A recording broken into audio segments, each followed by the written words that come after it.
நண்பர்களே உங்கள் வாழ்வின் இனிய காலை வணக்கம்.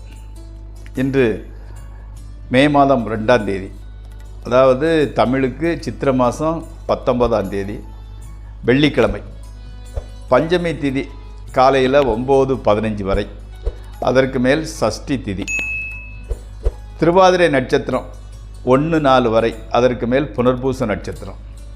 அப்போ சந்திராஷ்டமம் விருச்சிக ராசிக்காரர்களுக்கு உரியது. இன்றைக்கி ராகு காலம் 10 to 12, யமகண்டம் சாயங்காலம் 3லிருந்து 4:30 வரை, நல்ல நேரம் காலையில் 9:30லிருந்து 10 வரை, 12:30லிருந்து 1 வரை, சாயங்காலம் 4:30லிருந்து 5 வரை. நீங்கள் அணிய வேண்டிய உடைய நிறம் வெண்மை. அதே மாதிரி தவிர்க்க வேண்டியது மஞ்சள் கலர், மஞ்சள், கோல், பிஸ்கட் அந்த மாதிரி. சாப்பிடக்கூடியது உளுந்து வடை, புளியோதரை போன்றவற்றை சாப்பிட்டு கொள்ளலாம். இப்போது நம்ம ஜோதிட பாடத்தில் அஸ்த நட்சத்திரத்தில் பிறந்தவங்களை பற்றி பார்த்து கொண்டிருக்கிறோம். அதையே தொடர்வோமாக.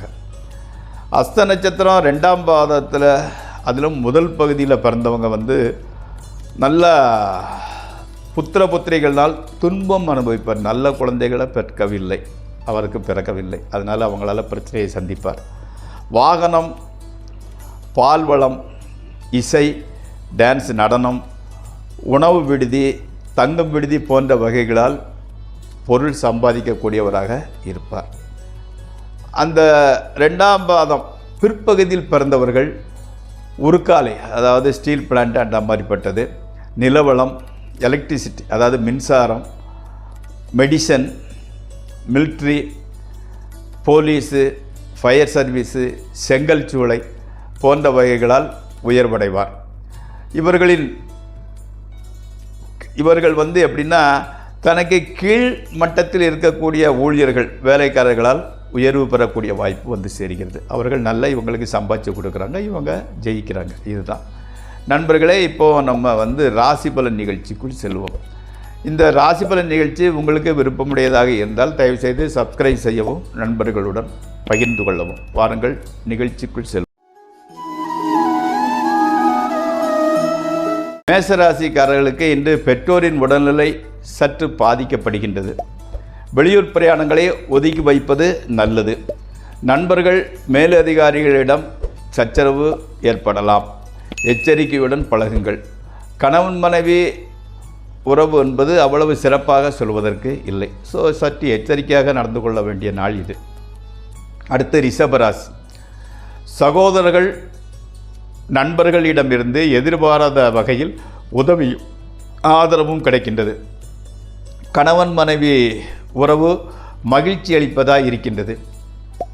விரோதிகளின் சூழ்ச்சிகள் பலனற்று போகும். ஆரோக்கியம் அபிவிருத்தி அடைகிறது. பணவரவு திருப்தி, தேவையான அளவு பணம் சேர்ந்து விடுகிறது. அடுத்து மிதுன ராசி. பொருள் இழப்பு உண்டாகிறது. கோபமான பேச்சினால் வீண் சச்சரவு உண்டாகக்கூடும். நெருப்பு, ஆயுதம் போன்றவற்றினால் இரத்த காயம் உண்டாகக்கூடும். ஸ்பெக்குலேஷன், ட்ரேடிங் ஆகியவற்றில் தோல்வியே ஏற்படும். கணவன் மனைவி உறவு மட்டும் நல்ல விதமாகவே இருக்கின்றது. அடுத்து கடகராசி. தகப்பனார் உடல்நிலையில் சற்று பாதிப்பு. மனோதைரியம் அது கொஞ்சம் டல்லாகவே இருக்கிறது. மனோதைரிய குறைவே உண்டாகிறது. எதிர்ப்பு சக்தி, நோய் எதிர்ப்பு சக்தி கூட உடம்பில் சற்று குறைவாக இருக்கிறது போன்ற ஒரு ஃபீலிங். அதே மாதிரி வீடு, நிலம், வாகனம் மூலம் வருமானம் சரியாக வருவது இல்லை. வேளைக்கு உணவு உண்ண முடியாத சூழ்நிலை. மாணவர்களுக்கு உயர்கல்வி செல்ல தடை ஏற்படுகிறது. அடுத்து சிம்மராசி.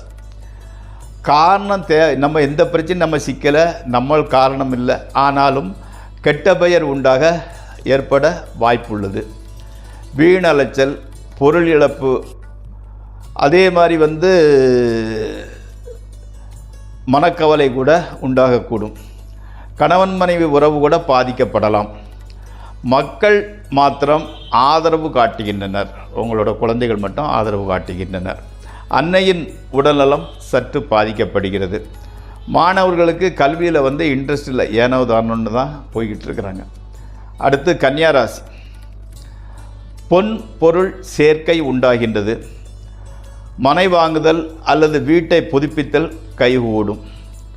விரோதிகள் நண்பர்களாக மாறுகின்றார்கள். ஸ்பெக்குலேஷன் ட்ரேடிங் மூலம் நல்ல ஆதாயம் கிடைக்கின்றது. மனைவி மக்கள் மகிழ்ச்சி அளிப்பவராகவே இருக்கின்றார்கள். அடுத்து துளாராசி. நிறைந்த மன நிம்மதியும் மகிழ்ச்சியும் ஏற்படுகின்றது. எதிர்பாராத வகையில் பொருள் சேருகின்றது. நண்பர்கள் உறவினர்கள் அனைவரும் ஆதரவு தருகின்றார்கள். குடும்பத்தில் வந்து மகிழ்ச்சிகரமான சம்பவங்கள் நிகழ்கின்றன. மனைவி மக்கள் மன அமைதியையும் மகிழ்ச்சியையும் அளிக்கின்றார்கள். அடுத்து விருச்சிக ராசி. பொன்பொருள் சேர்க்கையும் மனதிற்கு மகிழ்ச்சியும் ஏற்படுகின்றது. பிரயாணங்களினால் பொருள் சேதம் ஏற்பட்டாலும் கவலைப்படக்கூடிய அளவுக்கு பெரிய லாஸ் எதுவும் நேராது. வீணலைச்சலை தவிர்ப்பது நல்லது. மனைவி மக்கள் உதவி புரிபவர்களாக இருக்கின்றார்கள். அடுத்து தனுசு ராசி. ஆயுதங்களினால் காயங்கள், உஷ்ட நோய்கள் முதலியவை ஏற்படும். விரோதிகளின் பகை அதிகரிக்கின்றது. மனதை தெய்வபக்தியில் செலுத்தி வர கெட்ட பெயர், வீண் சச்சரவு ஆகியவற்றை தவிர்த்து விடலாம். மனைவி மக்கள் மாத்திரம் அன்பு காட்டுபவர்களாக இருக்கின்றார்கள், வேறு வழி இல்லை. மகரம். நண்பர்களும் விரோதிகளாக மாறுகின்றார்கள். வயிற்றுக்கோளாறுகள் ஏற்படக்கூடும். கணவனும் மனைவியும் எலியும் பூனையுமாக இருக்கின்றார்கள். மக்களால் வேண்டாத தொல்லை ஏற்படுகின்றது. வீணலைச்சல், கெட்ட பெயர் ஆகியவை ஏற்படும். அடுத்து கும்பராசி. ஆரோக்கியம் அபிவிருத்தி அடைகிறது.